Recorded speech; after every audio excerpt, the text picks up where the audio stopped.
Good day and welcome to Predators Proclivity, where we look at data from the season for the NHL Nashville Predators and make comments upon it.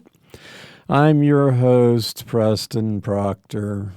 Boy, I guess I could use a little pick-me-up. Nope, not this morning.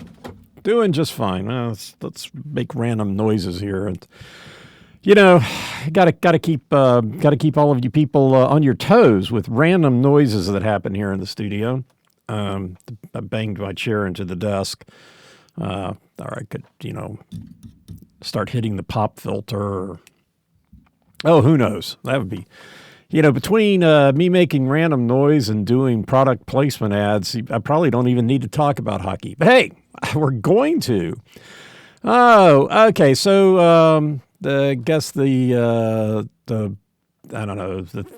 shoe that everybody's waiting to drop.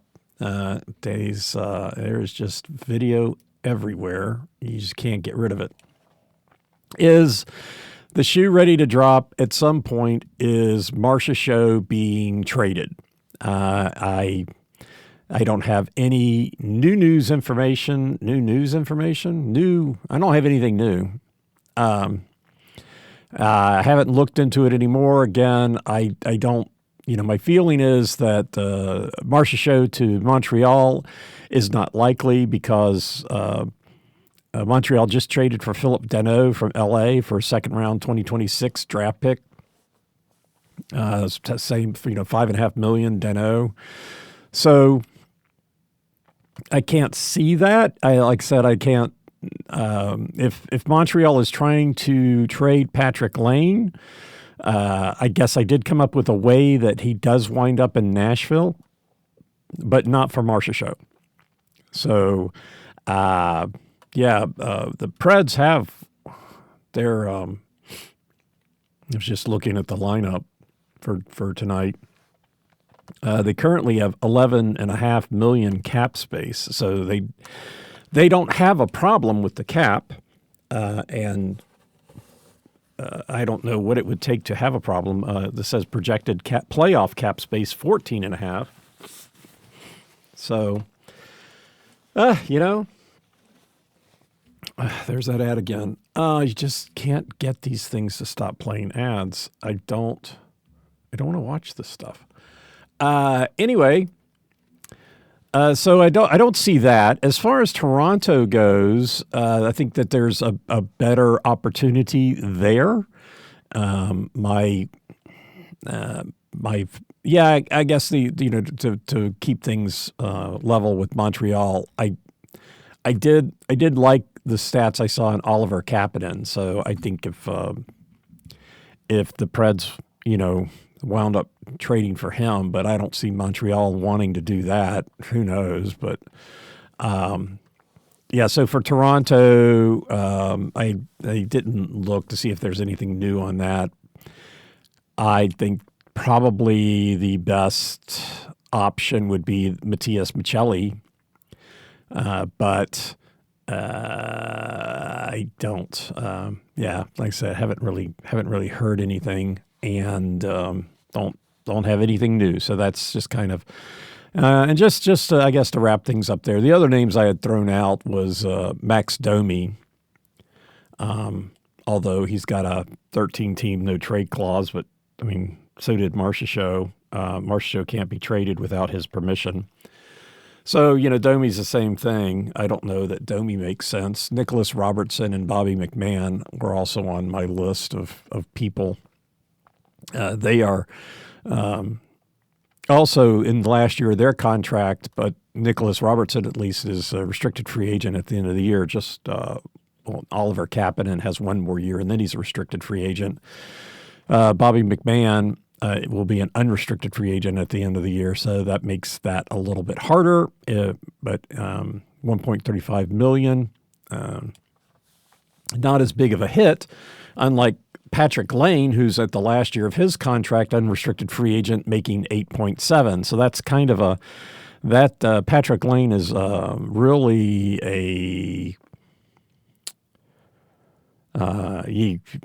really a gamble unless, you have some work with him in the past, you've got some relationship with him in the past, he's going to stick around, he'll work out with your team, those types of things. I don't know that any of that exists with Nashville, but if, I don't know, I think, if Montreal wanted prospects and a couple draft picks that, the Preds could, make an attempt at trying to get Patrick Lane to be productive. Again, he's not anticipated to come back until the end of February, so there's not a lot of season left to integrate a new player and make his salary make sense of whatever you gave up for him. I think moving Patrick Lane would be easier if he was playing, but since he's injured, I think Montreal's going to have a hard time of that. But anyway, so that is the Marcia Show thing. And just to wrap up this segment, let's just go ahead and do this. Quantum Energy Squares. If you want random videos showing up all the time on people purporting or extolling their product, that's a great place to go. QuantumSquares.com. I do like their bars. I don't like that videos show up, but every website has that. Puckpedia, ESPN, everywhere you go, videos just start playing regardless of things. And then you got to hunt around, figure out how to turn them off. But yeah, Quantum Squares, really nice energy bar. No junk, 10 grams of protein, 100 milligrams of caffeine. And as I've said, I'm going to try that Cafe Mocha almond chip is next on my list. But the chocolate chip cookie dough is tops in our household. You can get an 8-pack for $20. There's free shipping at $35 and up. And you get 25% off by using the code PredsPro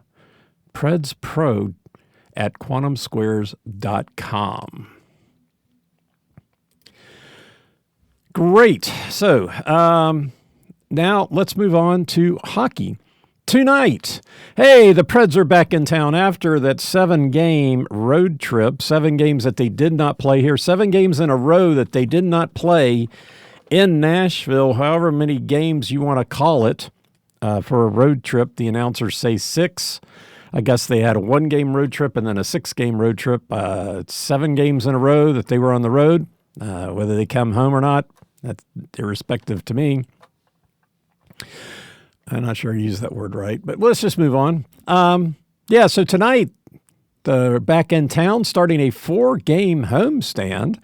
And the New York Islanders are here in town. It's the first of 2. First time we've seen them this year. And we've seen a lot of the Metropolitan Division. I tend to get to this later. It is the worst division. We have the division we have the worst record against, 3-6-0. As looking into this, we played Carolina twice and lost to them. We played Philadelphia twice and lost to them. Played Pittsburgh twice and split those. Played the Rangers twice and split those. So we are burning through the Metropolitan Division. Played 9 games in that division. I guess we played 8 in the Atlantic, and now the Central we play a lot, and 10 in the Pacific. But 3-6-0. 3-6-0 against the Metropolitan. Yeah. And I wonder if those were, I can't tell whether those were all home or away. Well, I know with Pittsburgh, the ones we played 2, we're done with. So we played 2 against everybody but Columbus. Columbus is the only team that we have played that we've only played once in the Metropolitan. They had Islanders to that mix tonight. The Islanders are second in the Metropolitan Division, 52 points. They are 24-15-4 on the road, 10-7-2. They are 3 points behind Carolina, even in the number of games played. And then they are 1 point ahead of Philadelphia, who has, and the Islanders, though, have played 2 more games. So let's see. The Islanders and Carolina both played 2 more games than Philadelphia. The Islanders are 1 point ahead of Philadelphia, and Carolina is 4. So, yeah, I guess Philadelphia could still be vying for that first spot. I mean, it's a long season to go. Things spreading out a little bit in the Metropolitan Division. There's a 12-point gap to Columbus from Carolina. But, Islanders are right up there in the mix of things. And this is the first game of 7 on the road for them. They were 1-1 on their last road trip. Funny, they don't have any back-to-backs on this 7-game road trip. Seems like the Preds can't get away from a back-to-back. They've got a back-to-back as part of this homestand. So, some teams just don't seem to have to play a lot of back-to-backs. And just for, let's see, days between games, I'm just going to take a quick look here. And I should have done this beforehand, but I didn't. And so we're going to take a quick look and see days played, number of times that the Islanders, they've had 7. They've had 7, okay. They've had 7. The Preds, I think, have had 7. Most in the league is 9. Detroit, Vancouver, Minnesota. So, again, it's not necessarily that having a lot. I think Colorado's still stuck at 7. I think Colorado played 7 back-to-backs early because when I was looking at one point, they were right up there. 4 is the lowest. Winnipeg and Ottawa. I just love back-to-back situations. I just love it. I can't just love it. Back-to-back not so bad. I mean, if you're playing well, that's fine. And in some places in the schedule, you've got to have it. But I forget who it was. Was it St. Louis? Seemed to have like back-to-back on back-to-back on back-to-back. I mean, they played 6 games in a row, all in back-to-back situation, which not a fan of. But anyway, they said the first of 2 between these 2 teams. They'll play again at the end of January in New York. Last year, the home team held serve. So the Islanders were 1-1. They won March 1st. I guess they played in March of last year. March 1st, 7-4. And then I didn't note the other date, but it was after that. And then in Nashville, it was a 6-7 overtime loss. So 7 goals is the winning number last year between these 2 teams. For the Islanders, they have a few players that are out, most notably number 14 center Bo Horvath, day-to-day. Expected back today. He's, I think, their goal-scoring leader, shot leader. So he's they definitely miss him being in the lineup. The rest of people are, I guess, more severely injured. Number 40 goaltender Semyon Varlamov, not expected back until month, not expected back until the end of February. Number 28 defenseman Alexander Romanov, month, not expected back until May. And then 2 guys out for the season. Number 18 left wing Pierre Engvall and number 21 center Kyle Palmieri. Palmieri went out at the end of November, so they got some games out of him. Pierre Engvall was on long-term injured reserve back in October, so I don't think he actually played any of the season. But that's those are the 5 people. I guess most notably Bo Horvath missing from the lineup, and Bo may be back today. We'll see. No notable transactions for them. And so moving on to the Predators. The Predators are now 6th. Chicago must have won last night, but Chicago has jumped ahead of them by 1 point. And they've also played 1 more game. But yeah, so the Preds are tied for 6th in the Central Division. They're tied with St. Louis, same number of points. St. Louis has played 2 more games. And like I said, they're behind Chicago, who has played 1 more game, and they're 1 point ahead. And then next up from that are the Mammoth, who have 3 more points and have played 2 more games than the Preds. So if the Preds won those 2 extra games, they would be in 4th place in the Central. But that has to happen. Anyway, so that's where they are. The Preds are 19-19-4 at home, 10-9-2. This is the first of a 4-game homestand. The 4 at home tonight. They play the Islanders. Saturday, Sunday is a back-to-back with Chicago and Washington. And then Tuesday, those Oilers come to town. Then after that, there's 2 on the road, another back-to-back situation. So we get a back-to-back this weekend, then we get a back-to-back next weekend, Friday, Colorado, and Saturday, Vegas. That's on the road. So there you go. Personnel changes. There's still 2. Ozzy Weisblatt is still month-to-month, expected back at the end of February. And then Jonathan Marchessault is still listed as today, but, that'll move again. That's how that works. So a 133. I'm not sure what the production staff was trying to indicate here, but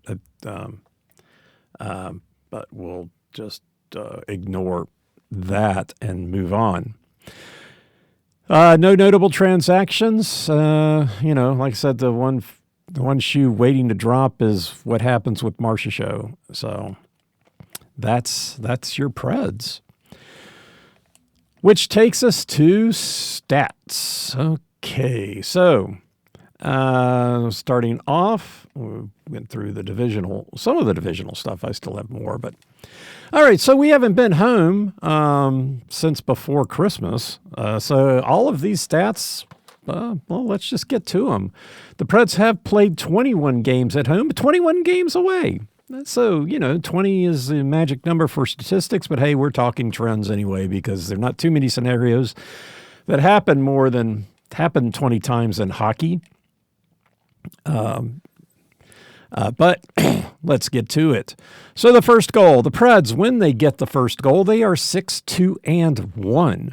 6-2-1. So generally, I guess that's a 2-1 advantage for the Preds to win the game, to get points. I guess a 3-1. If it happens in the first period, 4-2-1. The second period, they are 2-0-0. And I've got some sort of popping going on here today. When they don't get the first goal, they are 4-7-1. So, kind of a 2-1 advantage going in both directions here. And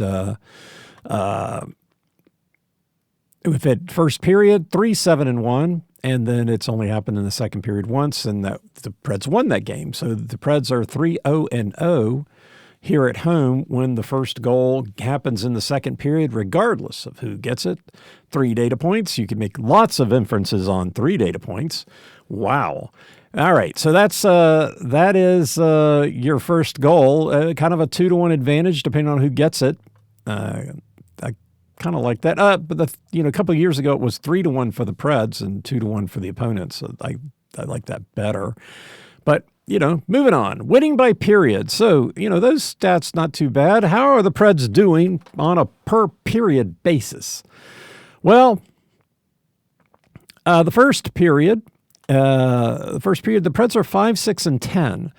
So kind of a coin flip between tying and anything else, and then the anything else is a coin flip too. So if you're flipping a lot of coins, you could randomly come up on what's going to happen in the first period. When the Preds get the first goal, they are 5-0-4.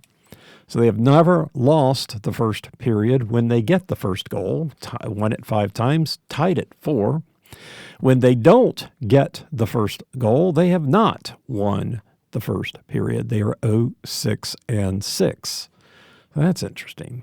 I wonder if those zeros will stick around all season. Probably not. It's my belief that most zeros tend to go away. But right now, whoever gets The first goal is most likely to win the first period.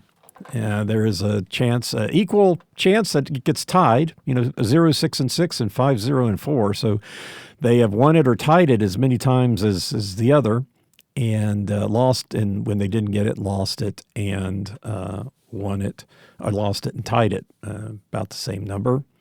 The second period looks a little better, 6, 7, and 8. Pretty much a coin flip. Nobody knows. Spin the wheel. When they get the first goal, they're 3, 3, and 3. So getting the first goal either in the first or second, they're equally likely to win, tie, or lose. The second period, when if they didn't get the first goal in the first or second period, they're 3, 4, and 5.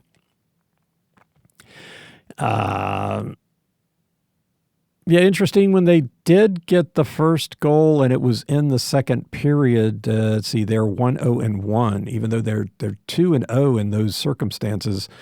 They did win the second period and tie it. When they didn't get the goal and it happened in the second period, they lost that period, but they still won the game. So that's fun. The third period looks, I guess, is the worst period. 6, 11, and 4. So 6 wins, 11 ties, and 11 losses and 4 ties. When they get the first goal, when they have gotten the first goal, the third period, they're 4, 3, and 2. They don't 2, 8, and 2. 2, 8, and 2. So they didn't get the first goal, and they don't do very well in the third period. But okay, fair enough. How does that translate to victory? So maybe they don't win the third period, but maybe they still win the game. I guess we'll find out. Okay, so we are at home, so let's read the home statistics. I've been given road statistics for so long, I just looked immediately at the road column. So at home, the Preds have won the first period 5 times. They are 3-2 in those games. Not great. When they lose, they're 1-5. So the 6 times that they have lost it, they're 1-5. When they have tied the first period, they're 6-4. So a little bit of an advantage. I guess the same, 50% more advantage when they win or tie it to win the game, 3-2, 6-4. The second period, the 6 times that they have won the second period, they are 4-2 in those games, and the 7 times that they have lost it, 1-6. So they're still managing to eke out a win here, even when they lose the periods. Tying the second period, 5-3. So that's an advantage. So again, the Preds winning or tying the periods, what do you know? Tends to indicate victory. The third period, 6 times they've won it, 5-1. And then the 11 times they've lost it, 1-10. So there's that one again. Tying the third period, 4-0. And now if we take out the empty nets, the Preds have won the third period 5 times. So they're 4-1.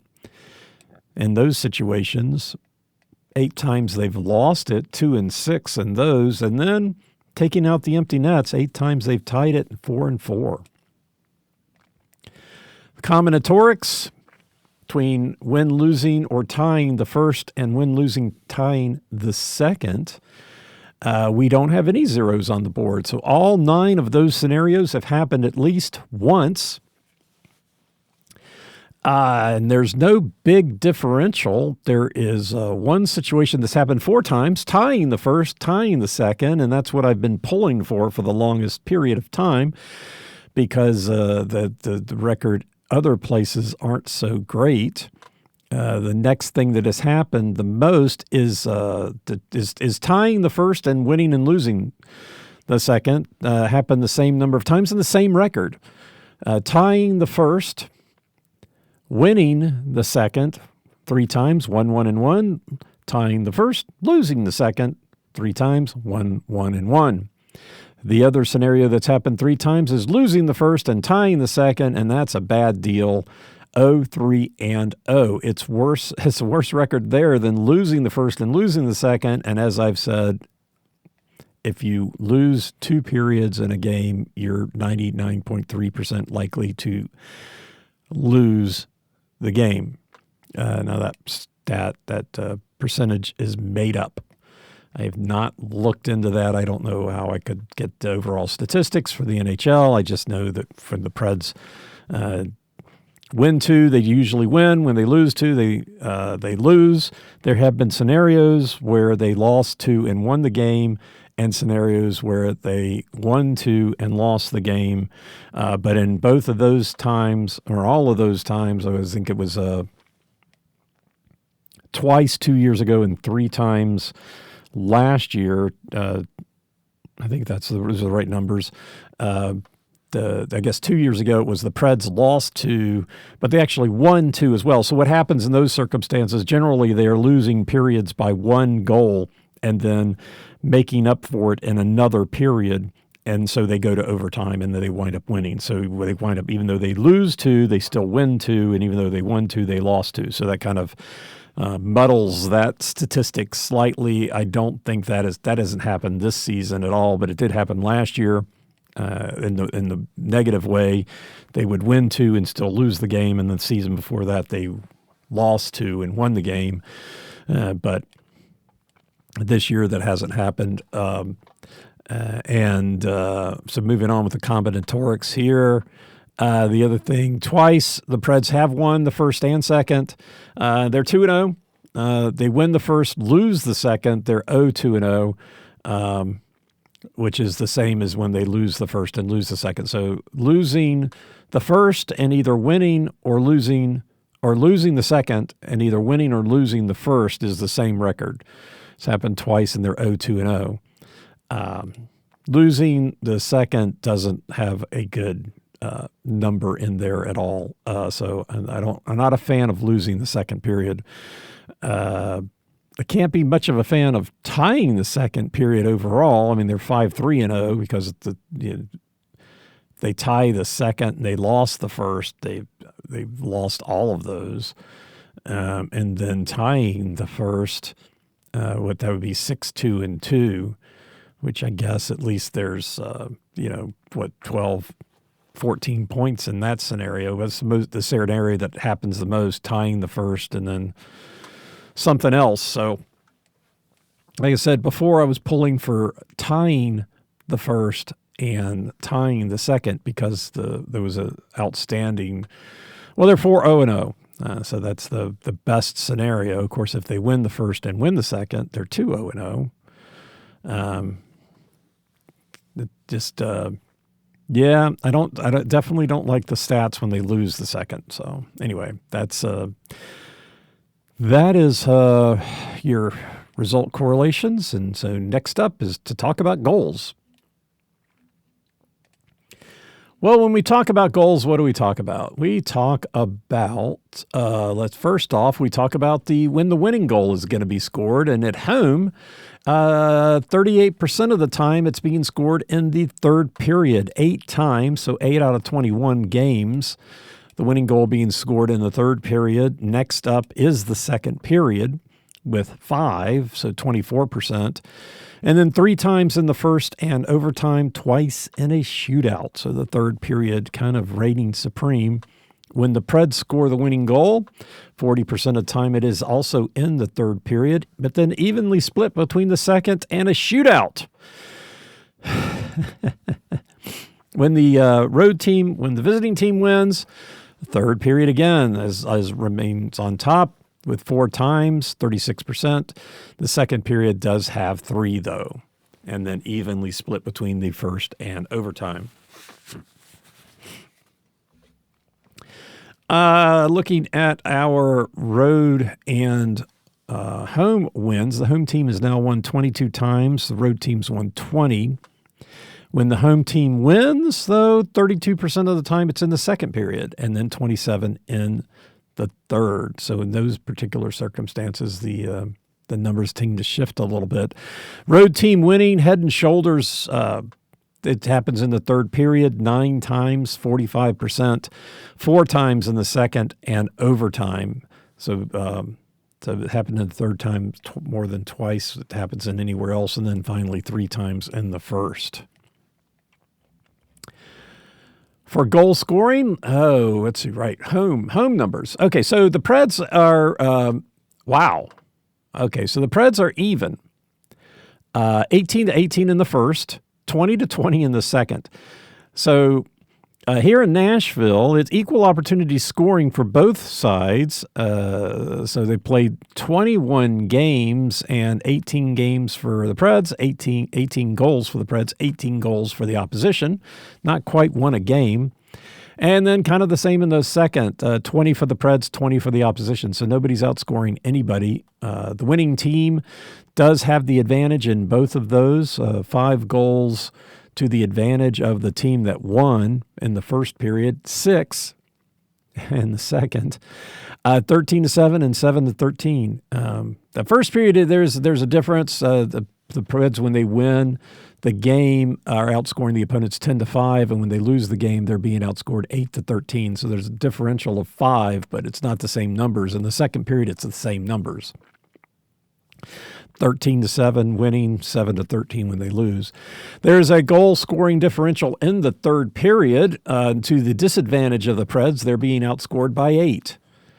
20 goals for the Preds, 28 for the opposition. 12-7 when the Preds win. There's that 7 again. And 8-21. They're outscored by 13 in the third period when they lose. That's pretty sick. So that's goal scoring. And then let's take a look at how it looks coming into the second and third period, winning, tied, and losing as far as goal scoring goes. Again, the second period is 20-20, right? So these scenarios are a little closer on the road. There's the wide differential between anything and losing. But here, they're a little closer. We'll start with the second period. The Preds have come into the second period in Nashville winning 5 times, and they have outscored their opponents 8-6. They have come into the second period tied 10 times. That's the most in these scenarios. And they have been outscored 9-10. Coming into the second period losing 6 times, and they've been outscored 3-4. So, they're outscoring the opponents when they come into the period winning. The third period, come into the third period winning 6 times. They've been outscored 5-8. And 2 of those goals are empty net goals for the Preds, so actually being outscored 8-3 in the third period when they come into the third period winning in 6 games. When they come into the third period tied, they have outscored their opponents 7-4, 2 of those being empty net goals. So they've actually outscored them 5-4, but at least they're outscoring them. Coming into the third period losing is a losing scenario. They have been outscored 16-8 or 8-16, with 6 of those goals being empty nets. So even at taking out empty net goals, they've been outscored 8-10 in the third period when they come into the third period losing. And just like that, we are at matchups. So, matchups. What do we start? We start with goal scoring. Oh, and we haven't updated this. Why didn't we update? I thought we updated this. Okay. So New York Islanders, right? Playing the Islanders tonight. Still got Edmonton, so did not.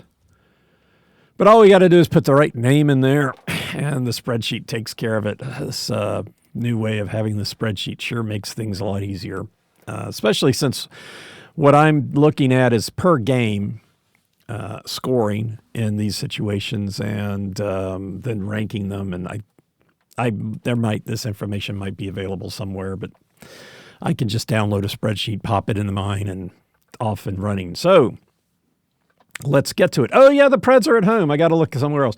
Just so used to looking at the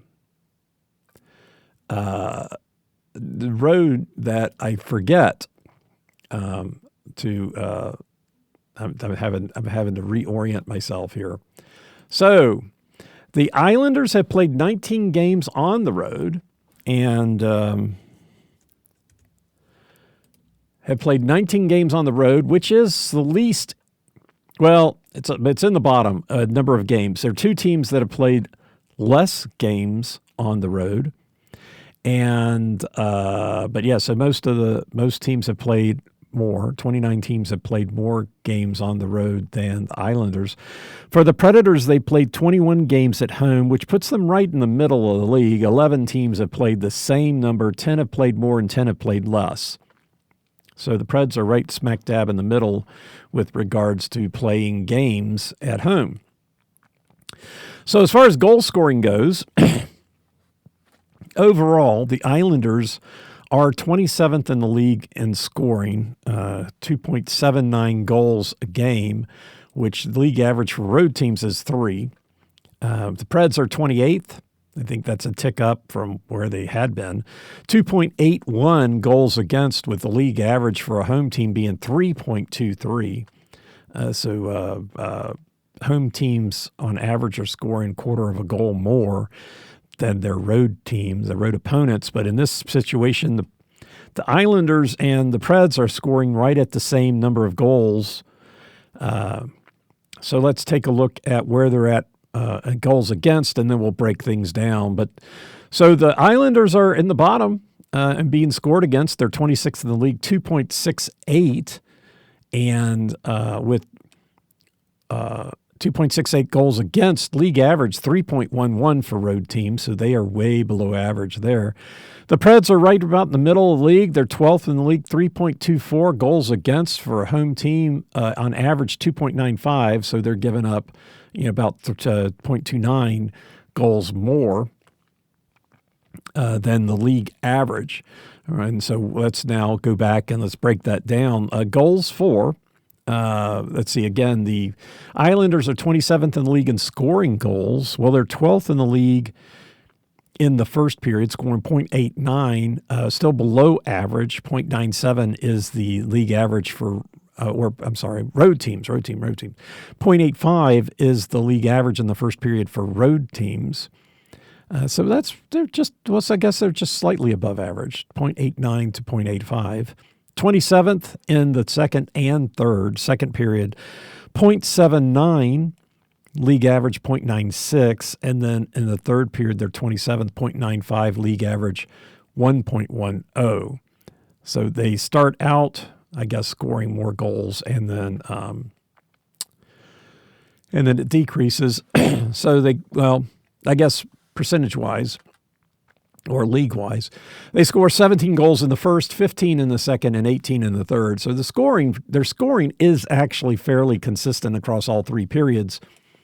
Just as far as league average goes, scoring for road teams all season has increased from period to period. The home team increases from the first to second.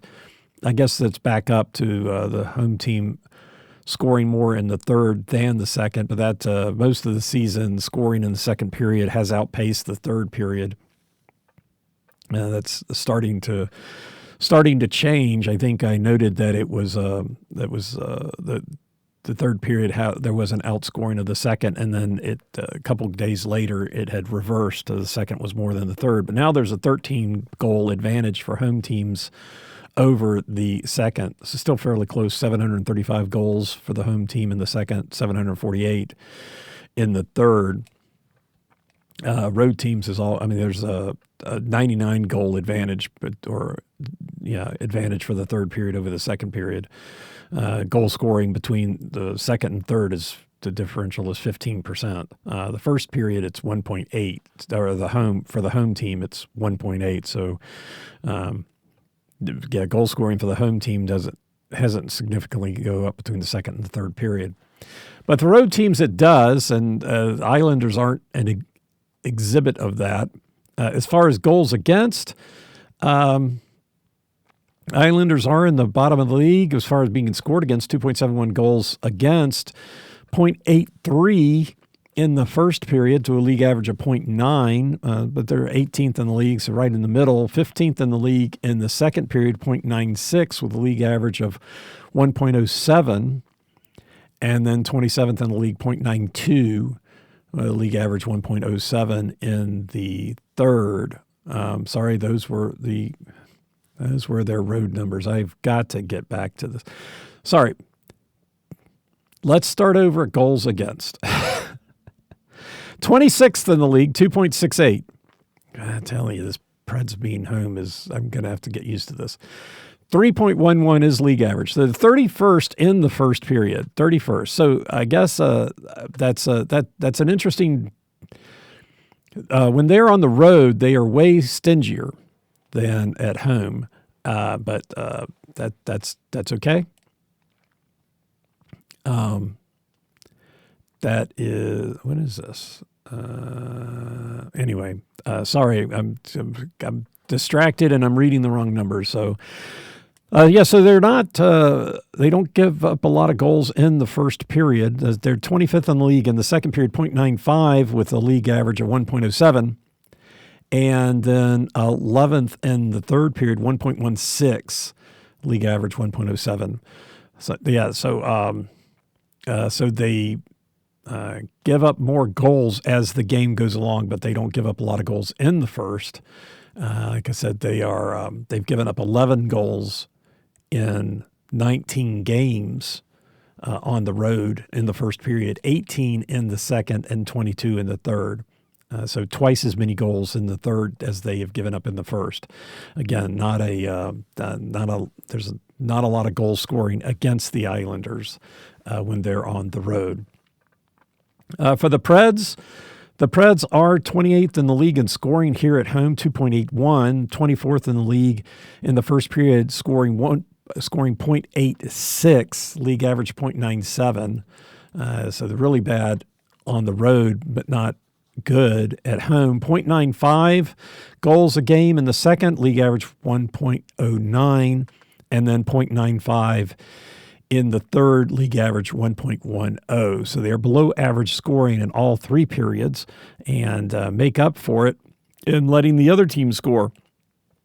3.24 goals against with a league average of 2.95. So was that 0.29 difference?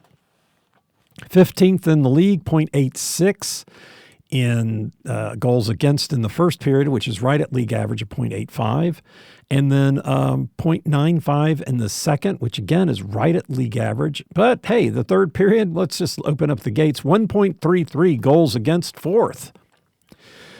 Fourth in the league for home teams, 1.33 with 1.08 being the league average. So both of these teams give up more goals in the third period than they do in the others. But neither team big on scoring, but they do like to give up goals in the third. I don't. Maybe the refs will start scoring in this game. I don't know. Hard to put those things together. But that's your goal scoring. Moving on to special teams. So maybe I can get these. Maybe I can get the start reading reading the right column. Okay, Preds are at home. That's at the top of the page. Top of the page. Okay, so penalty kill.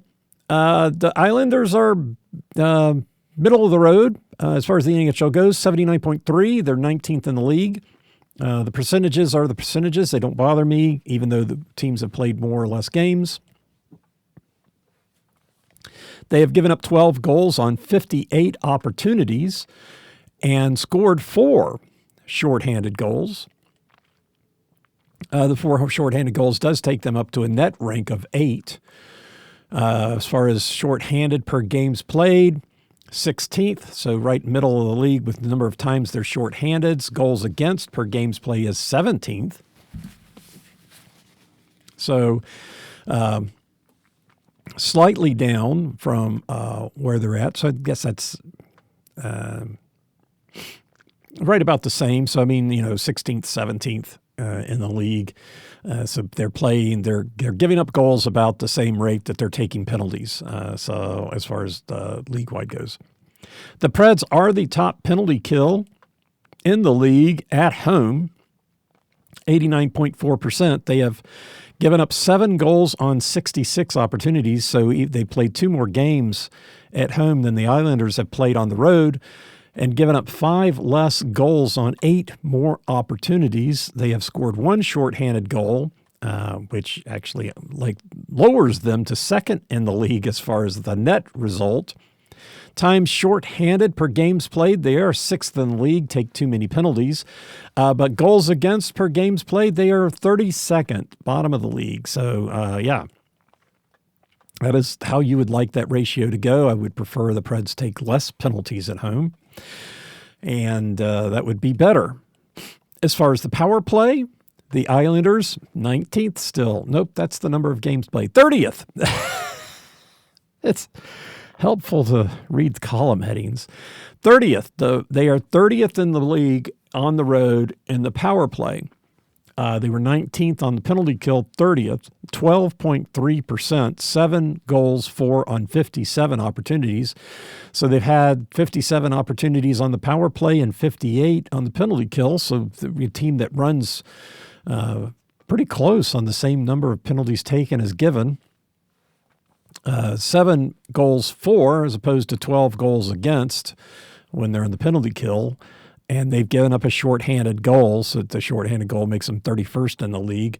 As far as the number of times on the power play, they are 8th in the league for road teams and 30th in the league in giving up goals. So that's not so they seem to take per game more well, they're on the power play more.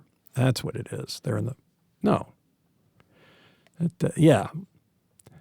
power play per games played 8th, so they get on the power play a lot, and then but goals for 30th, so not so good. For the Preds are 17th in the league on the power play here in Nashville, 17th for home teams. 19.4%, 12 goals on 62 opportunities. So relative to the Islanders, they've scored 5 more goals on 5 more opportunities. They've given up no shorthanded goals. As far as power play per games played, they are 24th in the league, so they're a little below average on the number of penalties that they generate or take, or not take, but are given. And 21st in goals for. So league-wide, getting the power play 24th, 21st goals for. So that's actually going in the right direction. But they are not a team that gets so many penalties as other teams at home. All right. So I think we got through that okay. I'm not sure. But yeah, so that would take us then to players to watch. People to watch, players to watch for the Islanders on the road. Top goal scorer is number 14 center Bo Horvath, who is injured, could be back today. He has 10 goals. Second in goal scoring are 2 guys at 6. So it goes from 10 to 6. Number 13 center Matthew Barzal and number 51 left wing Emil Heineman, both at 6. The assist lead is held by number 29 left wing Jonathan Drouin with 9, and then Barzal is second at 8. So he's second in points, Barzal is, but Horvath is tops in points with 15. Barzal is also the forward that's on the ice the most, 20 minutes, 14 seconds, and he's first in shots. So Horvath being out is a little bit of a problem for the Islanders. They're second in the Metropolitan, so it can't be hurting them too bad. Other players with stats, the defenseman with most time, number 48, defenseman Matthew Schaefer.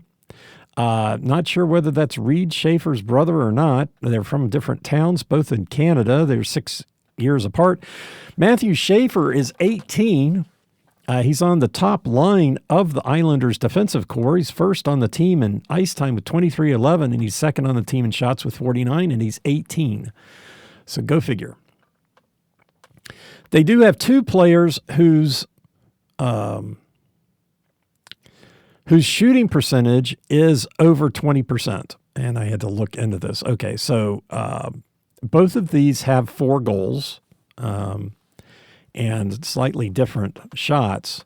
Number 49 right wing Maxim Shabanov is first on the team in shooting percentage at 44.4%.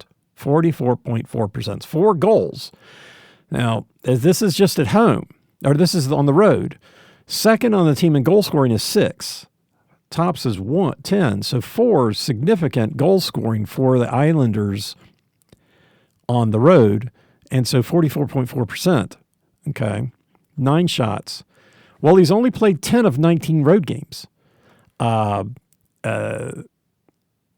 overall, he's played 30 games of 43, of the 43 games that they played. So he's missed 13 games, 9 of which are road games. So I'm assuming it's like healthy scratch because I didn't see any other reason for him to be out. And there's no note of him having injuries or whatnot.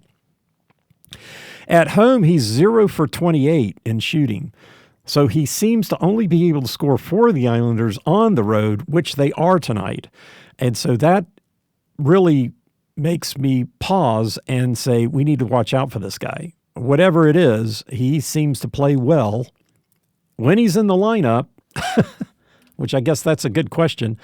I don't know if he's going to be in the lineup. Who am I looking for? Shabanov,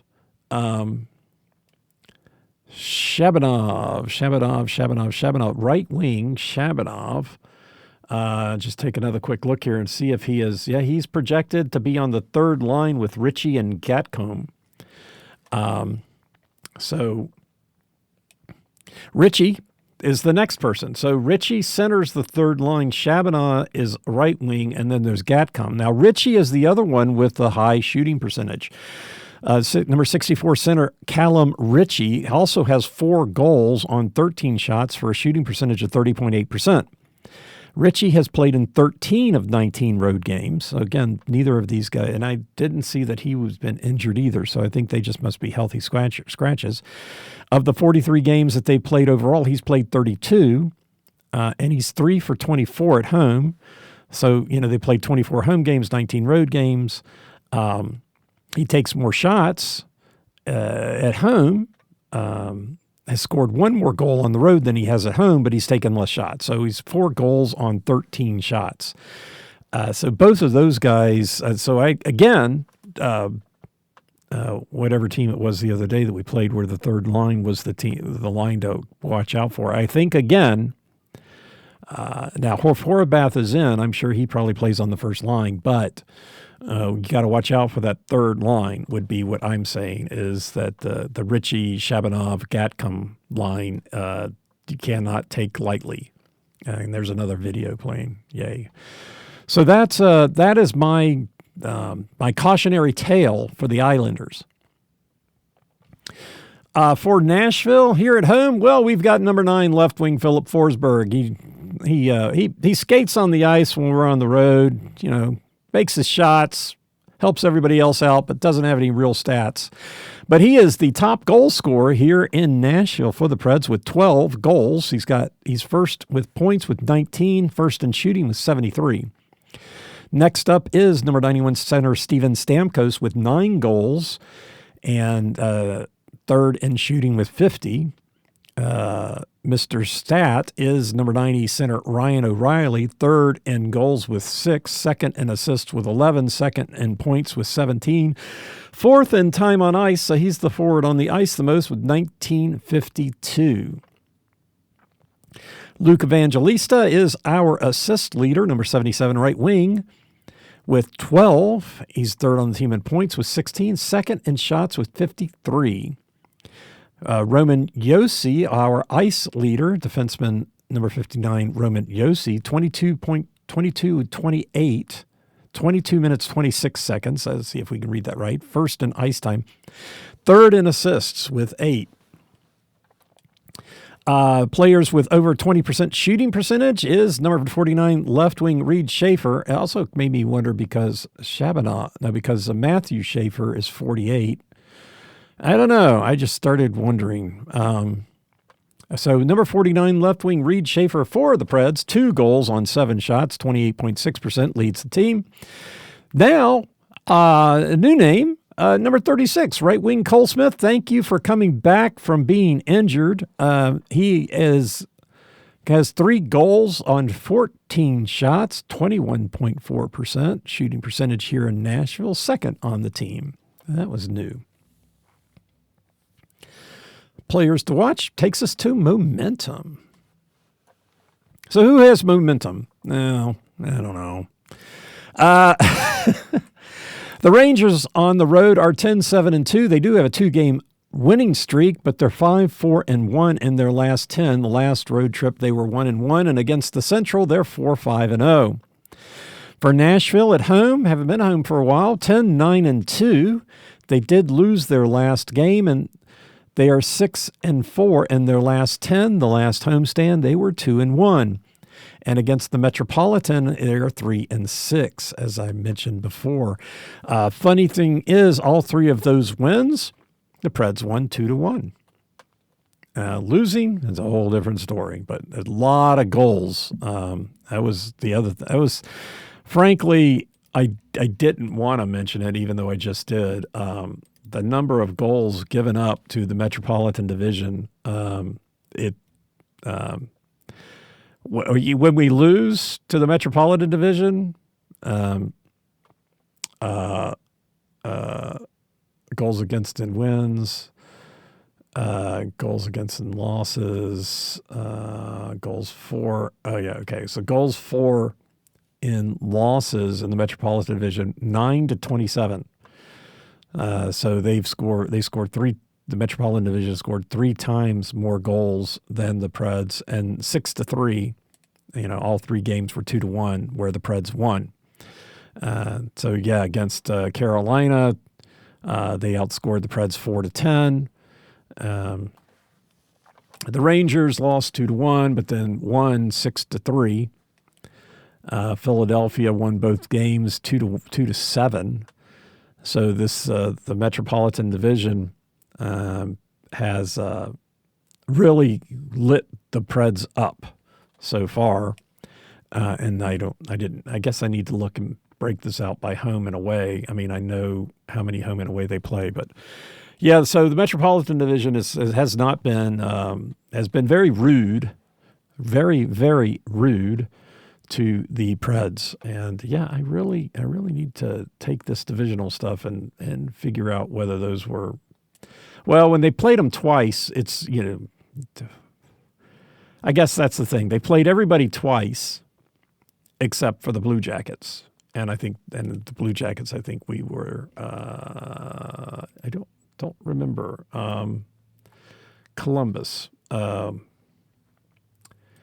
I don't remember, and I can't not look. Columbus. Columbus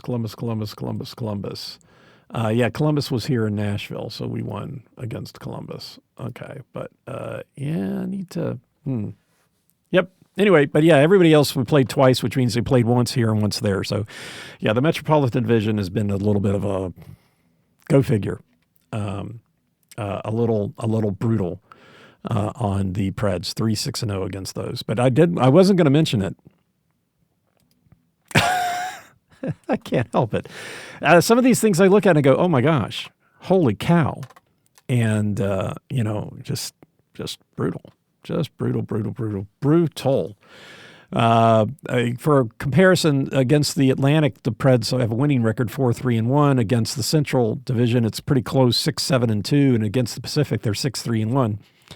So, I guess there is a losing record against the Central, but it's really close.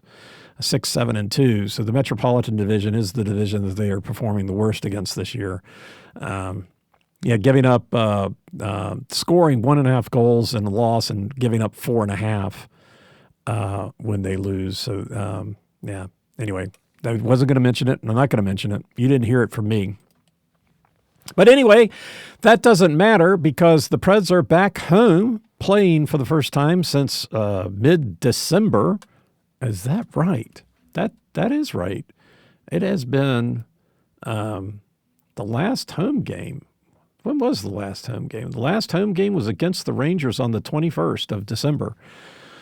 So, yeah, it's been a few weeks. I hope they remember how to make it to the stadium. 7 o'clock tonight, the New York Islanders here in Nashville. Look out. It's going to be a game. Thanks for listening. It's always a game. Thanks for listening. I'm Preston Proctor, and you've been listening to Predators Proclivity.